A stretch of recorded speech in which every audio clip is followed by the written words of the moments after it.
방금, 예, 저기 최 선생님께서 잠깐 말씀을 드렸는데, 그 나이테라는 게 우리가 알고 있는 것보다 저희한테 전달해주는 정보들이 좀 다양해요. 그래서 이제 그러한 것들에 대해서 오늘 소개를 할까 합니다. 그리고 이제 역사라고 해서 지금, 네, 죄송합니다. 그냥 문화재만 생각하시는 것도 있는데요. 이제 그거 말고도 우리가 이제, 뭐라고 해야 되나. 예, 그 자연 환경에 대해서도 알 수 있거든요. 그래서 그 부분에 대해서도 일부 소개를 하겠습니다. 예, 그래서 목차는 다음과 같이 나무 생장의 이해 먼저 말씀을 드리고요.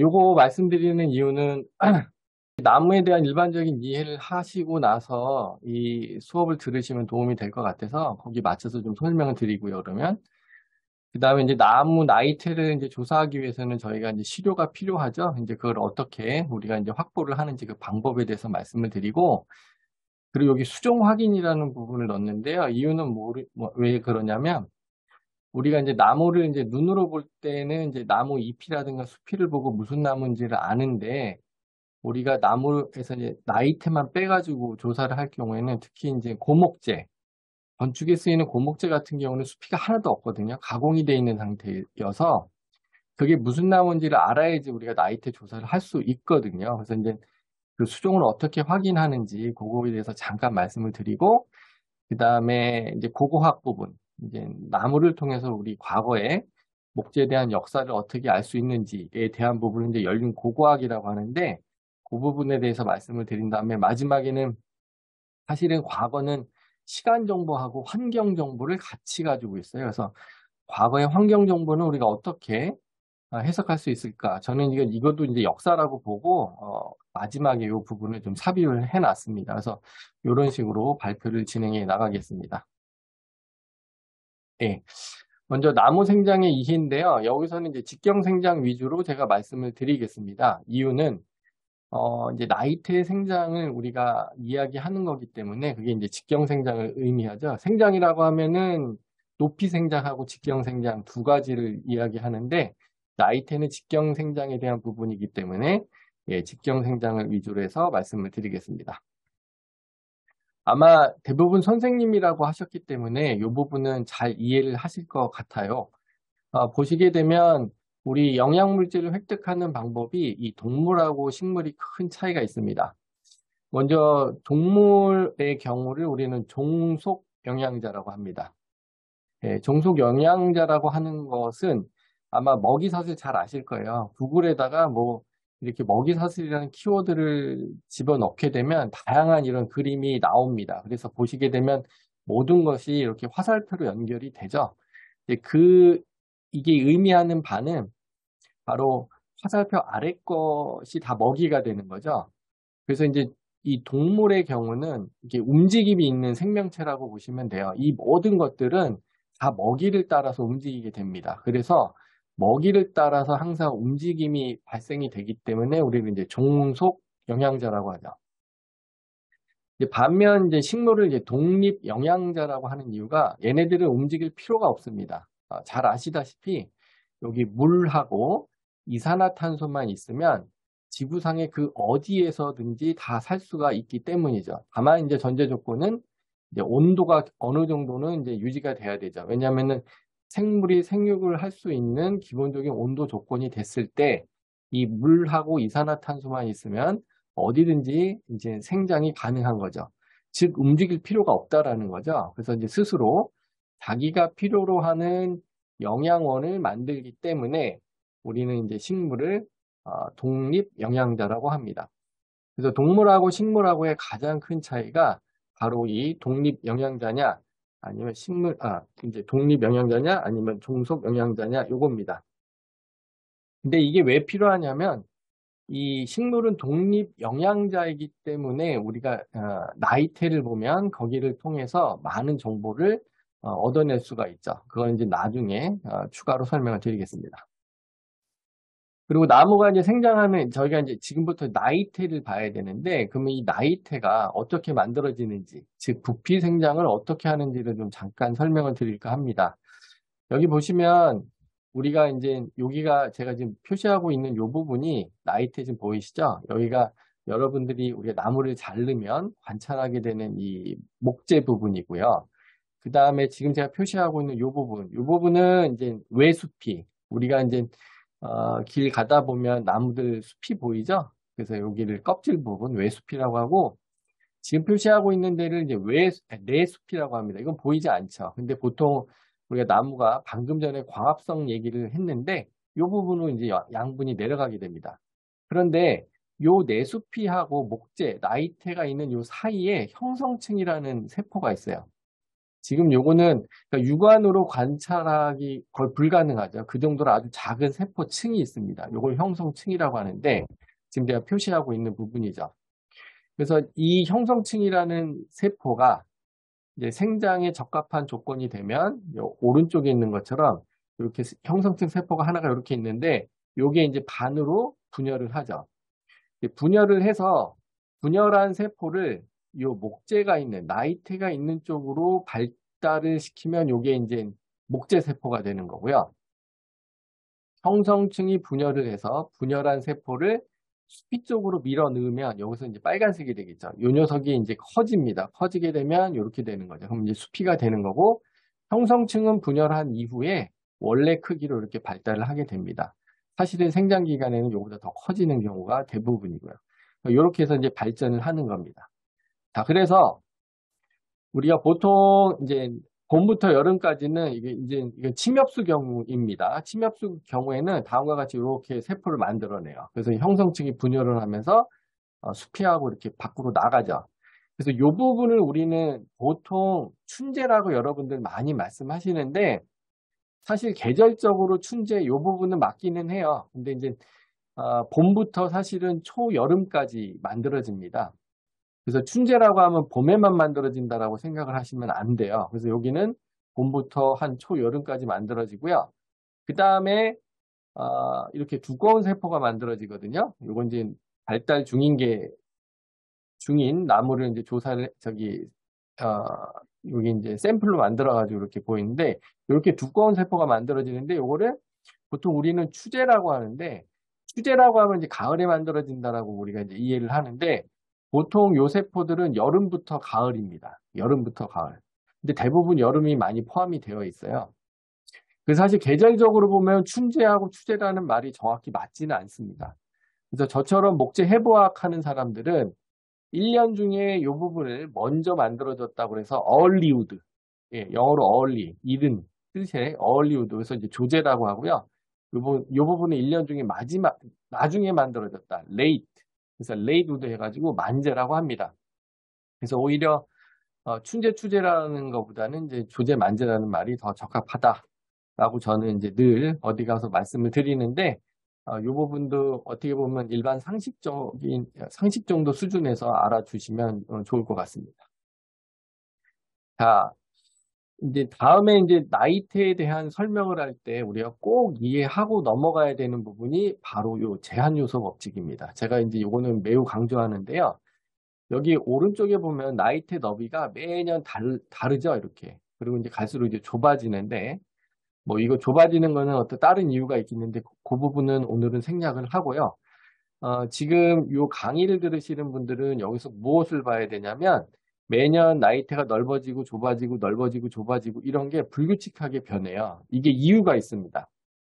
그 이유는 바로 요 제한 요소 법칙 때문에 그런데요.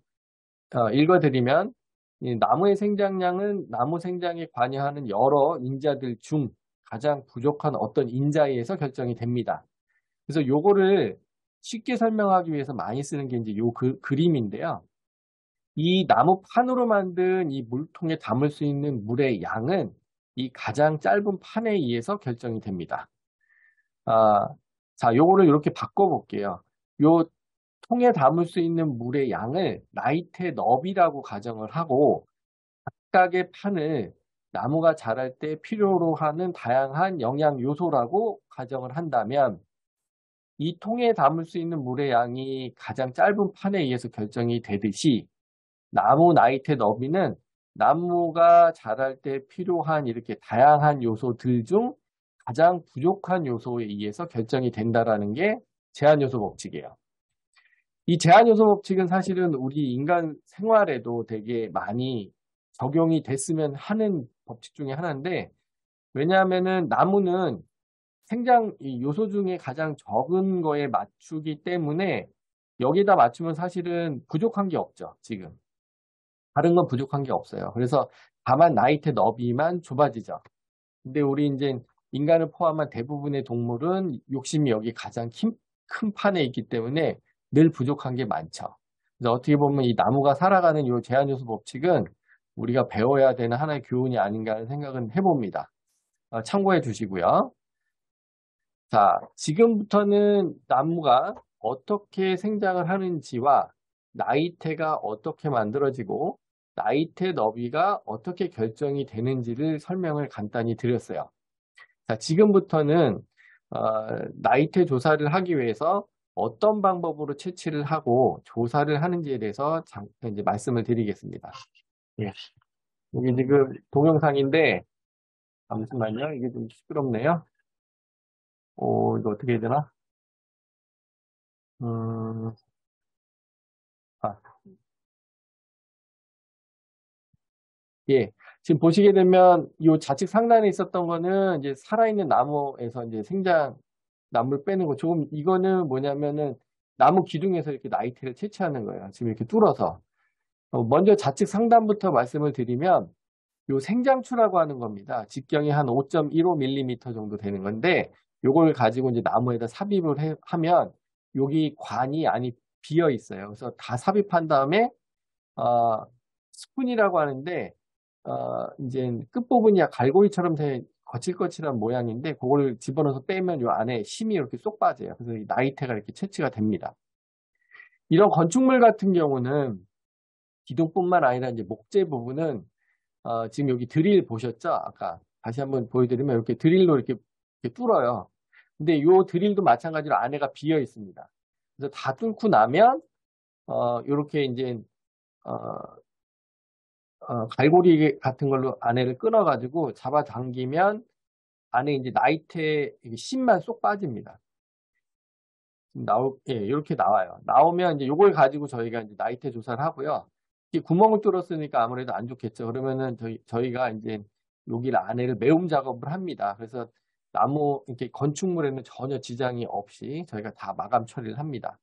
이렇게 해서 이제 나이테를 채취를 하게 되면, 이제 움직이지 않게 U자형 홈이 있는 이런 막대에다가 얘를 고정을 시켜요. 고정시킨 다음에 나이테 조사 방법의 기본은 뭐냐면 나이테 너비를 측정을 해야 되거든요. 그러면 나이테가 잘 보여야 되겠죠.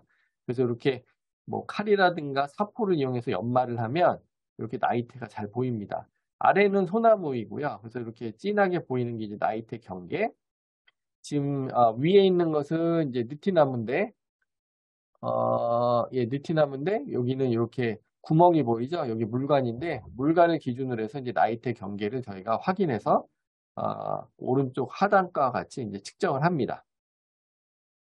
자, 측정을 하면 이제 다음과 같은 그래프가 만들어지거든요. 이거 참고로 요건 영주 부석사 인근에 있는 소나무 가지고 조사한 거고요. 요건 고은 속리산에 있는 소나무 가지고 그래프를 그린 건데 보시게 되면 모든 나무가 비슷한 패턴으로 이렇게 자라죠. 아래도 그렇고. 그 이유는 아까 이미 말씀드렸듯이 제한요소 법칙 때문에 그래요. 그래서 동일한 수종이 동일한 생육 환경에서 자라면 지금과 같이 아주 아, 유사한 생육 패턴을 나타내게 됩니다. 그래서 요게 이제 요거를 이용해서 요 패턴을 이용해서 우리가 이제 과거에 나무에 대한 역사 아니면 환경에 대한 역사를 알 수가 있는 겁니다. 자, 그 전에 이제 수종 확인에 대해서 잠깐 말씀을 드릴게요. 이유는 뭐냐면 아까 말씀드렸듯이 동일한 수종이 동일한 생육 환경에서 자라야지 지금 앞에서 봤던 이런 아주 유사한 생육 패턴을 나타냅니다. 결국은 뭐냐면 같은 지역이라고 하더라도 이 패턴을 가지고 조사에 활용할 때 다른 수종을 가지고 이 그래프를 그리면 지역이 같더라도 맞지가 않아요. 그래서 이제 수종을 확인을 해야 되죠. 지금 참고로 여기 나이테 연구센터라고 되어 있는데 지금 제가 여기 센터장으로 있고요. 그리고 이제 나이테 분석에 대한 여러 가지 간단한 설명이 여기 들어오시면 보실 수 있어요. 그래서 참고하시라고 여기다가 넣어 봤습니다. 자, 요게 이제 지금 아래 그림 보시게 되면 여기 소나무, 은행나무, 주목, 뭐 느티나무, 상수리, 밤나무 이러한 것들은 아마 나무에 관심이 많으신 분들은 이 서 있는 나무를 보면 아실 수 있을 거예요. 근데 얘를 나이테를 채취하거나 아니면 아까 고건축물 같은 경우에는 건축물에 쓰이는 목재에는 뭐예요? 잎도 안 달려 있고 수피도 없거든요. 그러니까 이게 확인이 안 돼요. 딸랑 목재밖에 없거든요. 자, 이런 나무들은 다음과 같이 그 목재를 아주 얇은 박편이라고 하는데 한 15 마이크로미터 정도의 두께, 즉 1000분의 15mm 두께로 이렇게 잘라서 염색을 하면 수종마다 이렇게 독특한 모양을 나타내요. 근데 이거는 같은 수종이면 이런 모양이 같습니다. 예를 들어서 이 녀석이 이제 소나무입니다. 이 소나무의 나이테 경계가 보이고요. 소나무 같은 경우는 송진을 분비하죠. 그래서 송진이 나오는 구멍, 여기를 이제 우리가 흔히 수지구라고 하는데 이 구멍이 있어요. 그래서 이런 모양을 가지고 있고요. 지금 제가 가리키고 있는 우측 하단 이 그래프를 보시게 되면 지금 제가 이렇게 표시해 놨죠. 빨간색 굵은 선으로. 요게 되게 중요한 건데 지금 여러분들이 보고 있는 이런 사진 여기 우측 상단에 목재가 있는데 요 나이테 있는 부분을 얇게 잘라서 보면 이 횡단면이라고 하는 요 모양이 보이고요. 그 다음에 제가 여기 지금 포인터로 가리키고 있는 요 면 여기를 이제 접선면이라고 하는데 접선면을 잘라서 보면 이런 모양이고 그 다음에 여기 방사면을 잘라서 보면 다음과 같은 모양이에요. 그러니까 면마다 모양이 다릅니다. 세포 배열 때문에. 제가 꼭 말씀드리고 싶은 것은 우측 하단에 지금 이렇게 마치 불규칙한 이 톱니바퀴 모양, 톱니 모양을 이렇게 표시해 놨는데요. 요게 있으면 소나무고요. 요 부분이 없이 이 안이 매끈하잖아요. 그러면 잣나무입니다. 그래서 이러한 식으로 해서 수종을 먼저 밝혀내야 돼요. 또 하나는 은행나무인데 아까하고 전혀 다르죠, 모양이. 여기는 송진이 나오는 구멍이 확인이 안 되죠. 그리고 세포 모양도 약간 좀 불규칙해 보이고 그 다음에 요 나이테가 있는 요 면에서 보면 요 결정인데 요게 관찰이 되면 요걸 가지고 있는 요 세포를 E형 세포라고 하는데 요게 있으면 은행나무입니다. 그래서 이제 이렇게 확인을 할 수 있고요. 그 다음에 주목 같은 경우에는 주목나무는 여기 아주 뭐 수지구도 없고 아주 뭐 세포도 정렬 아주 배열이 잘 돼 있죠. 근데 얘는 아까 얘기했던 접선 단면 지금 요 단면에서 관찰하게 되면 방과 같이 안에 이러한 이게 나선 비율이라고 하는데 요런 띠가 관찰이 돼요. 그래서 여기 관찰이 되면 이제 주목인 거죠. 반면 이제 화렵수 같은 경우에는 물관이라고 해서 이렇게 크게 물관이 이렇게 관찰이 됩니다. 아까하고 전혀 모양이 다르죠?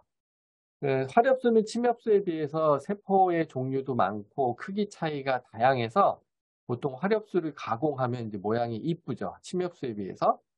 그래서 다음과 같이 마찬가지로 이 횡단면, 나이테가 있는 곳, 접선단면, 방사단면을 이렇게 얇은 박편을 만들어서 관찰을 하면 이제 무슨 나무인지 알 수 있는데 느티나무의 특징은 여기 접선 단면에서 보면 여기 지금 제가 표시하는데 여기 결정이 들어있거든요. 그래서 이런 게 관찰이 되고 아까 나선 비율이라고 하는 것도 관찰이 되고 이제 그러죠. 우리나라의 이제 화렵수죠. 화렵수 중에 가장 많은 부분을 차지하고 있는 게 이제 참나무류인데 그 중에서도 이제 상수리나무 같은 경우는 이제 다음과 같은 모양인데 얘는 하나의 큰 특징이 지금 제가 여기 표시하고 있는 이 부분에 이걸 방사조직이라고 하는데 이게 다른 나무보다 굉장히 넓어요. 눈으로 확인될 정도로 넓어요. 그래서 아마 여기 캠핑 좋아하시는 분들은 어느 정도 느끼셨을 것 같은데 우리 참나무류 가지고 이제 그 장작을 만들면 잘 타죠. 근데 그 나무 보면 많이 갈라져 있어요. 다른 나무보다 잘 갈라집니다. 그 이유가 여기가 넓어서 그렇거든요. 그래서 요게 관찰이 되고 이렇게 또 큰 물관이 관찰이 되고 이런 특징을 가지고 있죠. 그래서 지금 보시게 되면 요거는 이제 작은 물관인데 요 작은 물관이 이렇게 동그라면 상수리, 요게 각이져 있으면 뭐 조참나무 이렇게 우리가 구별을 합니다. 또 같은 참나무 과에서 밤나무 같은 경우에는 아까 보셨던 그 광방 이렇게 넓은 방사 조직이 관찰이 안 되죠. 예, 그런 특징이 있다라는 거 이제 참고하시면 될 것 같아요. 자, 지금부터는 이제 오늘 그 발표의 핵심 주제가 되는 이제 역사와 관련이 되어 있는 사례를 말씀드리겠습니다. 아마 몇 가지 사례를 설명을 드리면 지금까지 설명하고의 연관성을 아마 지금까지 들었던 걸 이렇게 좀 되새겨 보면 아, 이게 그 의미구나. 이게 충분히 이해가 되실 겁니다. 마찬가지로 이 연륜 고고학에 대한 부분도 여기 설명이 되어 있습니다. 그래서 혹시 필요하시면 이 사이트 들어오셔서 한번 읽어보시면 도움이 될 것 같습니다. 이 연륜 고고학의 경우는 경해루에 관한 그 연구 사례가 있어요. 그래서 이걸로 제가 설명을 가늠할까 합니다. 왜냐하면은 이 내용 안에 모든 것들이 다 원리가 포함이 되어 있기 때문에 그렇습니다. 1999년에 실제로 우리나라 경복궁 경회로 큰 이제 보수공사가 이루어졌거든요.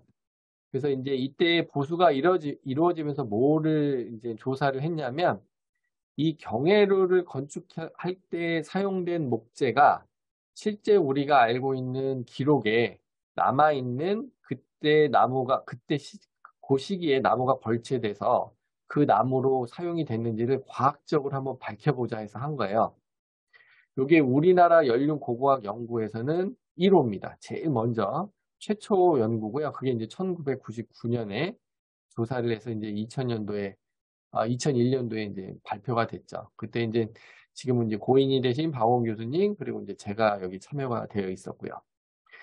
당시 이제 요거를 이제 보수할 때 먼저 기와를 걷어내고 이 위에 있는 나무를 이제 정리를 하는데 뭐 혹시 아시는 분 있는지 모르겠는데 보통 이렇게 큰 건물들 기와를 걷어내고 나면 이 위에 어마어마한 나무들이 이렇게 쌓여 있습니다. 요걸 이제 적심이라고 하는데요. 뭐 굉장히 큰 나무들 여기 보면 두 분께서 이 나무를 뽑는 게 보이죠? 이게 아주 큰 나무들이 여기 쌓여 있어요. 그래서 이 나무가 없으면 바람이 불면 이제 지붕이 날아가겠죠. 그래서 이게 눌러주는 역할을 하는데 되게 중요합니다. 그래서 이제 여기 있는 나무의 일부를 저희가 이제 잘라도 된다고 허가를 받아서 일부는 자르고 그 다음에 뭐 이제 나무 끝에 우리 처마 얘기하는데 이 끝에 이제 충혈라고 하는 이제 부재인데요. 여기에서도 이제 시료를 채취를 하고 바람을 막아주는 이제 풍판 이런 데서 저희가 이제 나이테 획득을 위한 시료 채취를 아까 보셨죠? 이렇게 뚫는 것뿐만 아니라 이제 자르는 방법도 같이 활용을 해서 이제 시료를 채취했습니다. 자, 그 다음으로 한 것은 뭐냐면 지금 여기 보면 뭐 백담장, 백담사, 대승폭포, 상부, 하부, 그 다음에 오색 뭐 등등 있는데 여기가 설악산에 있는 백담장, 백담사, 대승폭포, 상하부, 그 다음에 오색, 칠성봉, 광금성에 있는 소나무 가지고 이렇게 그래프를 만든 거예요. 아까도 말씀드렸듯이 이 나이테 너비를 측정한 겁니다. 그러니까 1년 단위 나이테 너비 변동 시계열 그래프라고 보시면 돼요. 그래서 여기는 우리가 채취한 시료 이제 날짜를 알기 때문에 요거는 몇 년도에 만들어진 나이테 너비, 몇 년도에 만들어진 나이테 너비 이걸 다 알죠. 결국은 이 위에 같이 각각 나이테 너비에 이렇게 정확한 연도를 부여하는 겁니다. 근데 되게 불규칙하죠. 왜냐하면 이제 생육 환경이 매년 같지 않기 때문에 그렇습니다. 자, 그 다음에는 여기에는 다 연도가 부여가 된 거예요. 다음으로 한 거는 요 경해로에서 우리가 채취한 그 목재, 그 나무는 이제 언제 벌채했는지는 기록으로만 알 수 있는 건데 그걸 가지고 마찬가지로 나이테 너비를 측정한 다음에 여기 잘 보셔야 되는데 다음과 같이 이제 비교를 합니다. 잘 보세요. 네, 이렇게 비교를 해보면 어느 시기에 이렇게 딱 맞아요, 이게. 자, 아까 다시 한번 또 그래서 이제 제한 요소 법칙 말씀드리겠는데 이렇기 때문에 동일한 수종이 동일한 생육 환경에서 자라면 이렇게 생육 패턴이 일치합니다. 그래서 이제 벌채 연도가 나오는 거예요. 이렇게 읽어만 주면 되죠. 왜냐하면 이미 여기에서 연도가 밝혀진 게 있으니까. 자, 근데 경해로 재건할 때 사용됐던 그 고목재에서 만든 거하고 비교해 보니까 요 대승폭포 있죠. 요 대승폭포 상하부가 다른 지역하고도 또 다르게 이 두 개는 또 꽤 잘 맞아요. 그러니까 여기하고 잘 맞는 게 확인이 됐어요. 자, 이제 그거를 더 설명하기 전에 제가 요거 하나 설명을 드릴 건데 저 일치하는 정도가 얼마나 대단한 거냐.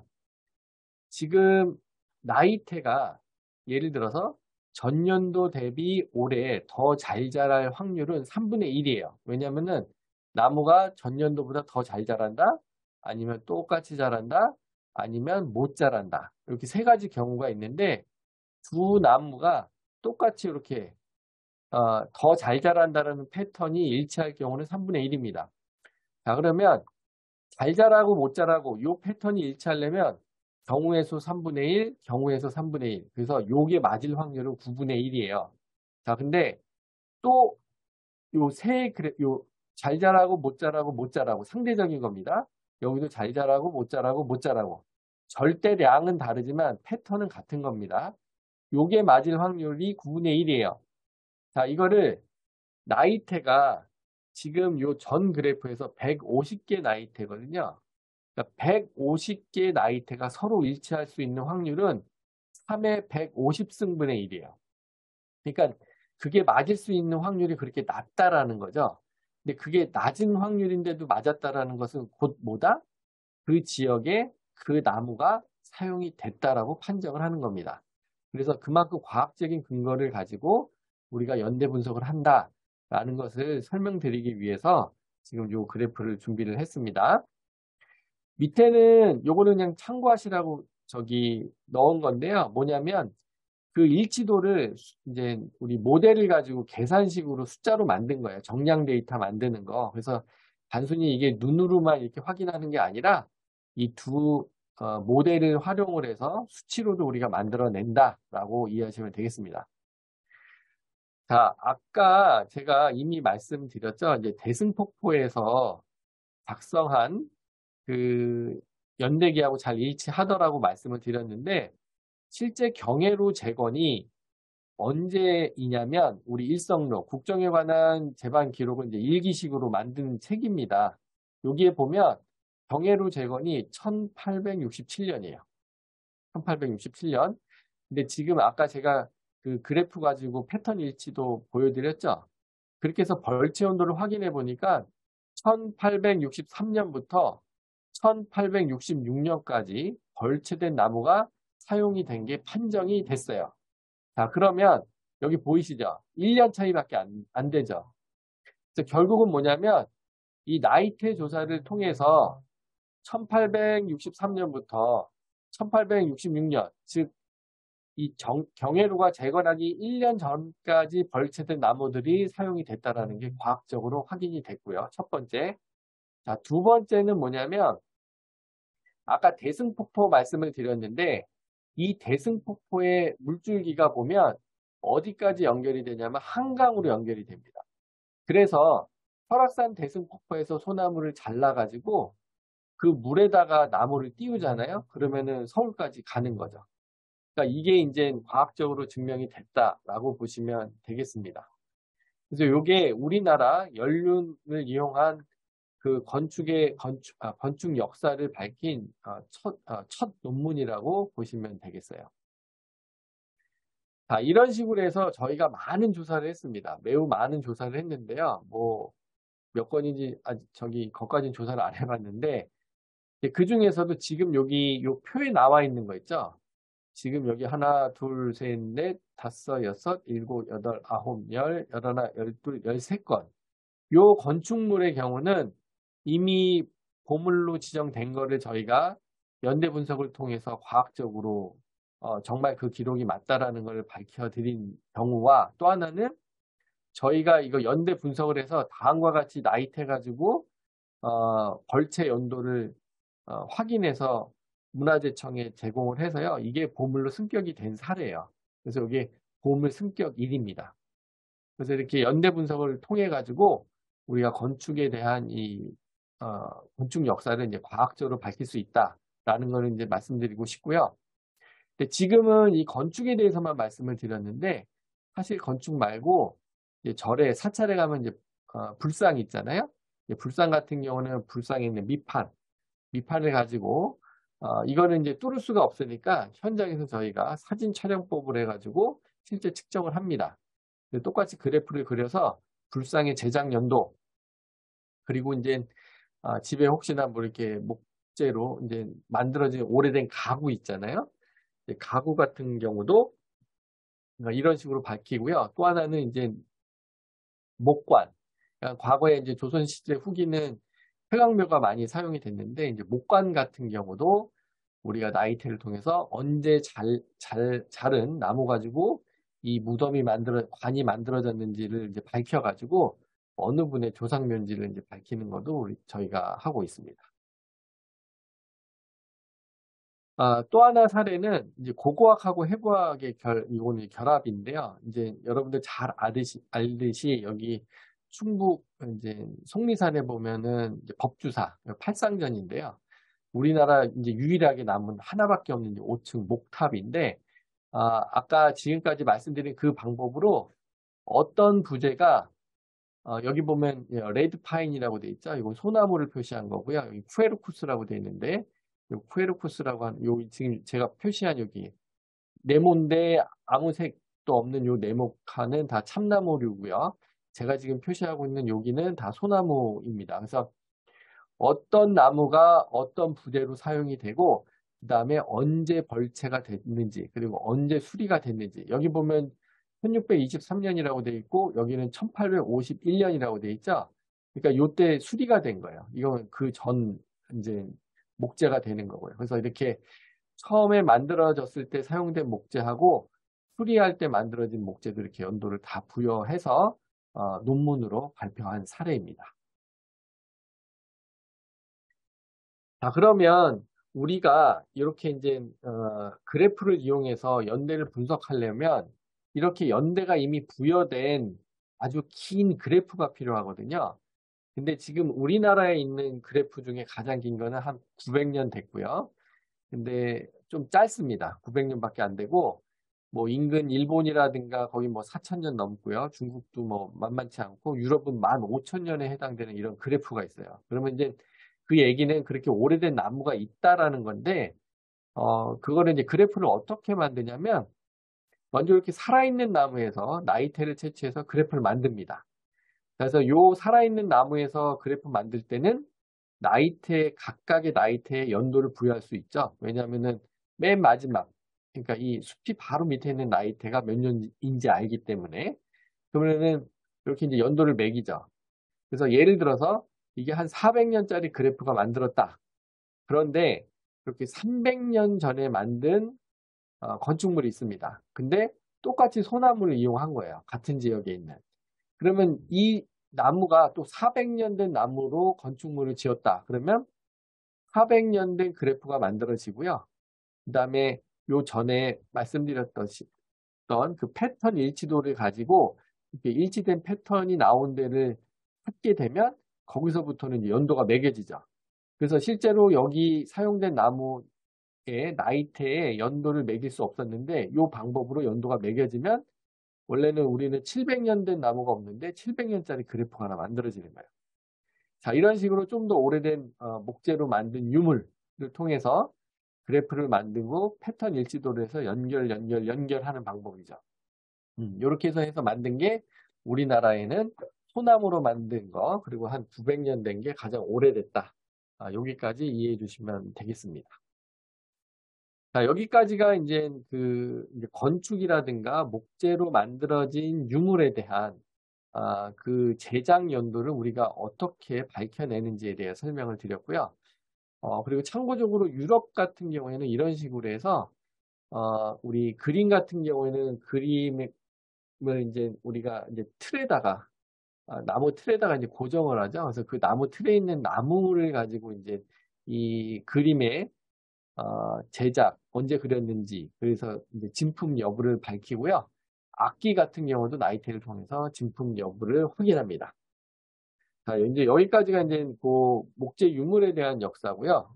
지금은 이제 환경에 대한 역사를 좀 말씀을 드릴까 합니다. 단순히 이 나이테를 가지고 시간 정보를 활용한 그런 고고학적인 활용도 있는데요. 그럼 과거의 환경은 어땠을까? 이것도 어떻게 보면 환경에 대한 역사하고도 또 뗄래야 뗄 수 없거든요. 그건 어떻게 확인하는지를 말씀드릴까 합니다. 여기는 2011년 7월 12일 날 여기 보시게 되면 여기 이제 북유럽인데 여기가 어디냐면은 이제 스웨덴입니다. 스웨덴, 요 빨간색으로 표시되어 있는데 사실은 요 빨간색이 아니고 그 빨간색 밑에 핀 꽂은 데가 지금 제가 포인터로 가리키는 요 부분인데요. 여기가 이제 아비스코라고 하는 스웨덴에 있는 가장 북단에 있는 국립공원이에요. 여기 이제 7월에 사진을 찍은 건데, 이건 제가 가서 찍은 건데, 여기 보게 되면 7월인데 이렇게 눈이 보이죠? 그러니까 여기는 항상 눈이 이렇게 쌓여 있어요. 1년 12달 내내. 이런 데서는 나무가 자랄 수 없습니다. 그래서 보시게 되면 여기 희미하게 좀 띠가 보일 거예요. 경계가. 요 경계가 뭐냐면 아래쪽으로는 이제 나무가 있는 거고요. 위에는 이제 초본만 있는 거죠. 그래서 여기가 이제 수목 한계선이라고 하는데 이렇게 추운 데서는 제한 요소가 바로 뭐가 될까요? 예, 온도가 되겠죠. 자, 온도가 제한 요소가 되기 때문에 지금 여기 실제로 그 지역에 있는 소나무, 거기 이제 우리나라 소나무하고는 학명이 좀 다르긴 한데 그 소나무 가지고 다음과 같이 이제 그래프를 그린 거예요. 이 굵은 선이 거기에 있는 소나무 가지고 그린 그래프입니다. 자, 그리고 요 뒤에 보면 얇은 선이 보이는데 요거는 7월하고 8월의 평균 온도예요. 보시게 되면 나이테 너비 변동하고 7월, 8월 평균 온도하고 매우 유사하게 변동하는 게 확인이 되실 거예요. 자, 이게 의미하는 게 뭐냐면 이렇게 추운 데서 자라는 나무는 온도가 제한 요소입니다. 그래서 특히 7월하고 8월의 온도가 변하면 나이테 너비도 이렇게 변하는 거죠. 자, 이거를 이용해서 아마 기후변화라든가 기후변동 뭐 이런 거에 관심이 많으신 분들은 뭐 잡지라든가 좀 전문 잡지죠. 아니면 매스컴에서 과거 온도가 뭐 몇 도였다 이런 그래프 나온 거 보시면 대부분 요 나이테 아니면 이제 빙하 가지고 하는 방법도 있는데 그거를 가지고 다음과 같이 온도를 복원해서 알려주는 겁니다. 그래서 이럴 때 나무가 사용이 되는 거죠. 또 하나는 요거는 그 미국에 있는 세콰이어 내셔널 파크의 이제 사진인데 여기 보시게 되면 이 바닥이 어때요? 되게 건조해 보이죠? 바로 이렇게 건조한 데에서 자라는 나무의 제한 요소는 바로 물이 됩니다. 그래서 여기에 있는 나무들은 특히 이 강수량, 과거의 강수량이 어떻게 변동했는지를 알아내는데 그 역사를 밝히는데 사용이 됩니다. 자, 또 하나는 요거는 이제 여기 보시게 되면 동영상인데 여기 초가 가죠. 지금 이제 6초, 7초, 8초 하고 여기 X가 이제 초 단위고요. Y축이 온도입니다. 지금 보면은 어때요? 무슨 일이 일어나죠? 예, 산불이 나고 있죠? 지금 제가 말씀드린 그 사이에 이미 온도가 500도 넘게 올라갑니다. 예, 이렇게.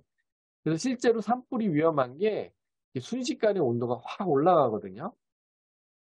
그래서 이제 산불이 나면 우리가 이제 거기서 대피해야 된다, 산에서. 매우 어렵습니다. 지금 보면 벌써 이렇게 많이 크게 번지죠. 제가 이 사진을 보여드리는 이유는 우리가 나무를 통해서 과거에 이 지역에 산불이 어떠한 주기로 발생이 됐는지를 산불에 대한 역사를 알 수가 있어요. 여기 보시게 되면 지금 산불이 지나가고 나서 이제 탄 모습인데 이 나무들은 세콰이어 이 나무는 아직 죽은 건 아니에요. 이렇게 탔지만 지금 안에가 새카맣게 다 탔죠. 근데도 이 나무는 살아있어요. 근데 나무가 살아있다 죽어있다를 판정할 때는 뭘 가지고 해야 되냐면 요 숲이 바로 아래 아까 저기 제가 요 강의 시작할 때쯤에 말씀드렸던 그 형성층 부분 있죠.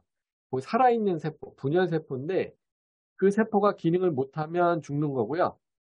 그 세포가 기능을 하면 살아있는 겁니다. 그리고 이 안에 있는 이 목부, 나이테가 있는 이 나무는 죽은 세포들이에요. 그래서 우리가 나무를 볼 때 실제로 나무에는 산 세포보다 죽어있는 세포가 훨씬 많습니다. 살아있는 세포는 한 5%도 안 돼요. 그래서 살아있는 생명체임에도 불구하고 죽음을 더 많이 안고 있는 게 바로 이 나무예요. 이게 재밌는 이제 그런 구조인데, 그리고 그 죽어있는 그 나무 나이테에는 아까도 얘기했듯이 시간에 대한 정보가 저장이 되어 있고, 온도에 대한 정보도 저장되어 있고, 강수량에 대한 정보도 저장되어 있죠. 근데 이 산불도 마찬가지예요. 얘가 이렇게 타서 이렇게 했어도 얘는 죽은 건 아니거든요. 자, 근데 여기 보면 앞에 이렇게 탄 자국이 이렇게 뾰족하게 이렇게 모양이 보이는데 이 모양이 마치 고양이 눈 같다라고 해서 이제 미국 사람들 이걸 이제 캣츠아이라고 합니다. 어찌 됐든 이런 상처를 나게 되면 아까 형성층 이 부분은 없지만 주위에 있는 형성층이 발달을 하면서 얘를 덮어요. 네, 그래서 이제 나중에 완전히 덮게 되면 이 상처가 난 거가 이제 다 완료가 되죠. 그래서 이제 그 상처가 덮는 모양이 다음과 같습니다. 지금 여기는 산불로 인해서 상처가 난 거가 옆에 살아있는 형성층이 덮어서 이런 이제 모양을 만들어낸 겁니다. 자, 그런데 여기 보시게 되면 여기 보면 여기 사람 보이죠? 이게 엄청나게 큰 나무고 뭐 1000년 가까이 산 나무입니다. 여기 보면 최초 산불 난 연도가 1245년이고요. 그 다음에 10 몇 년이죠? 16년 후에 그러니까 1261년에 또 산불이 났어요. 16년 후에. 그 다음에 또 16년 후에 1277년에 산불이 났습니다. 그 다음에는 14년 후에 산불이 났고요. 그 다음에 20년 후에 났네요. 보시면 16이라는 14, 뭐 이렇게 그 숫자가 잘 머릿속에 남으시죠. 그 얘기는 뭐냐면 자연 상태에서는 이 자연에는 어떠한 변동이 있어요. 기기가. 그래서 이제 나이테를 통해서 아래 오른쪽 하단에 보면 이제 까만 그래프가 보이는데 요거는 뭐냐면 나이테를 통해서 과거의 온도를 복원한 겁니다. 자, 그리고 빨간색은 뭐냐면 지금처럼 각 나무에서 확인된 산불 피해를 가지고 그 해에 몇 번이나 산불이 났는지를 카운팅해서 표시한 거예요. 그럼 보시게 되면 꽤 잘 맞죠. 예. 그 얘기는 뭐냐면 온도가 올라가면 산불의 발생 위험이 높아지는데 그 주기가 거의 한 14년 정도 된다라는 거죠. 그래서 16년 정도. 그래서 이제 요거를 가지고 이제 우리가 이제 산불이 나겠구나 또 이제 날 때가 됐구나 아니면은 온도가 높아지겠구나 이러한 것들을 알 수가 있는 거죠. 근데 재밌는 게 여기 보면 이 끝부분은 잘 안 맞는데 요 이유가 뭐냐면 대부분 이제 산업혁명 이후부터 안 맞거든요. 그래서 이제 이때는 아마 자원으로 나무를 많이 베어 써서 찰나무가 이렇게 충분하지 않아서 이제 그러지 않을까 하는 생각은 좀 해봅니다. And 그 다음이 at this view of a landslide caught on camera in Japan. 요거는 This follows some very heavy rain. 실제 일본에서 발생된 이제 그 산사태 이제 동영상인데요. 이 산사태로 인해서 어떻게 나무가 지금 다 쓸려 내려가고 있죠. 네, 쓸려 내려가고 있습니다. 이렇게 쓸려 내려가게 되면 나무가 이렇게 기울어지게 됩니다. 이제 기울어지게 되면 여기 보시는 바와 같이 침엽수하고 화렵수하고 좀 다른데 먼저 침엽수 먼저 말씀을 드리면 침엽수의 경우는 다음과 같이 나무 아래쪽에 기울어진 다음부터는 나무 아래쪽에 나이테가 이렇게 넓어져요. 넓어지고 화렵수는 거꾸로 위에가 넓어져요. 그래서 이 넓어진 나이테가 눌리기 때문에 여기를 압축 이상제라고 하고 화렵수는 이 넓어진 나이테가 당겨지기 때문에 위쪽에 있어서 나무가 이제 이쪽으로 넘어지는 힘이 물리적 힘 때문에 여기가 당겨지거든요. 그래서 여기를 인장 이상제라고 하는데 바로 이렇게 산사태로 인해서 나무가 기울어지게 되면 이렇게 원형을 유지하던 나이테 모양이 갑자기 바뀝니다. 그래서 우리가 언제 만들어진 나이테부터 갑자기 기울어졌는지를 알면 산사태 지역에 있는 나무를 조사하게 되면 언제 어느 정도 규모로 산사태가 아니면 지진도 마찬가지로 기록이 됩니다. 지진이 났는지를 나이테를 통해서 알 수 있는 거죠.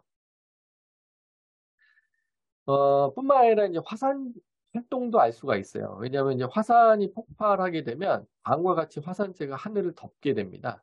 이렇게 덮게 되면 광합성에 필요한 그 빛이 나무 잎까지 도달하는 게 불가능해져요. 자, 그렇게 되면 다음과 같이 이제 나무 세포가 나이테가 만들어졌을 때 요 세포들이 튼튼하지 못한 세포를 만들기 때문에 다음과 같이 이렇게 찌그러지게 됩니다. 그래서 이제 요게 사실은 뭐 이것뿐만 아니라 여기 이제 다른 이제 화학적 분석을 통해서 이 화산재와 관련되어 있는 게 디텍트 되면 이제 우리가 알 수가 있죠.